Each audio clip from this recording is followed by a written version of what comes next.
અંકલેશ્વરની પાનોલી જીઆઈડીસીમાં આવેલા સલ્ફર મિલ કંપનીમાં અચાનક આગ ફાટી નીકળતા દોડધામ મચી જવા પામી હતી. ફાયર ફાઈટરોએ આગ ઉપર કાબુ મેળવ્યો હતો. અંકલેશ્વરની પાનોલી જીઆઈડીસીમાં આજે આગની ઘટના સર્જાઈ છે. પાનોલી સ્થિત સલ્ફર મિલ કંપનીમાં અચાનક આગ ફાટી નીકળતા સમગ્ર વિસ્તારમાં દોડધામ મચી ગઈ હતી. આગ લાગતાની સાથે ફેક્ટરીમાંથી ધુમાડાના ગોટે ગોટા આકાશમાં ઉડતા નજરે પડ્યા હતા.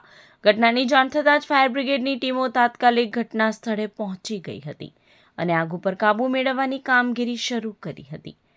આગ લાગવાના કારણો અંગે હાલ તપાસ ચાલી રહી છે.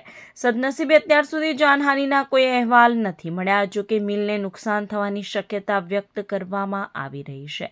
કંપનીમાં રાસાયણિક પ્રક્રિયા ચાલી રહી હતી તે દરમિયાન સ્પ્રે ડ્રાયરમાં આગ લાગી હોવાની પ્રાથમિક માહિતી પ્રાપ્ત થઈ છે. ઇન્ડસ્ટ્રીયલ સેફટી એન્ડ હેલ્થ વિભાગ તેમજ પોલીસ દ્વારા સમગ્ર મામલાની તપાસ કરવામાં આવી રહી છે. સ્પ્રે ડ્રાયરમાં પ્રક્રિયા દરમિયાન ચાલુ પ્લાન્ટમાં પ્રક્રિયા દરમિયાન થોડો ફાયર થયો હતો. ફાયરમાં કોઈ કેઝ્યુઅલ્ટી નથી, કોઈ ઇન્જરી નથી અને ફાયર અત્યારે કંટ્રોલમાં આવી ગઈ છે. 90% કંટ્રોલમાં છે, 10% હમણાં કંટ્રોલમાં આવી જશે. ફાયર ટેન્ડર એક બોલાવેલું છે અને બાકીની કંપનીની ફાયરની ટીમ છે, ERT ટીમ, એ વર્ક કરી રહી છે. અત્યારે શું પ્રોડક્શનનું કામ ચાલતું છે? અમારું સલ્ફર બેઝ ફર્ટિલાઇઝરનું પ્રોડક્શન ચાલુ છે અને એ જ પ્રોડક્શન ચાલતું હોય છે. ગામવાળાની ફરિયાદ હતી કે ગેસ લીકેજ થયો છે?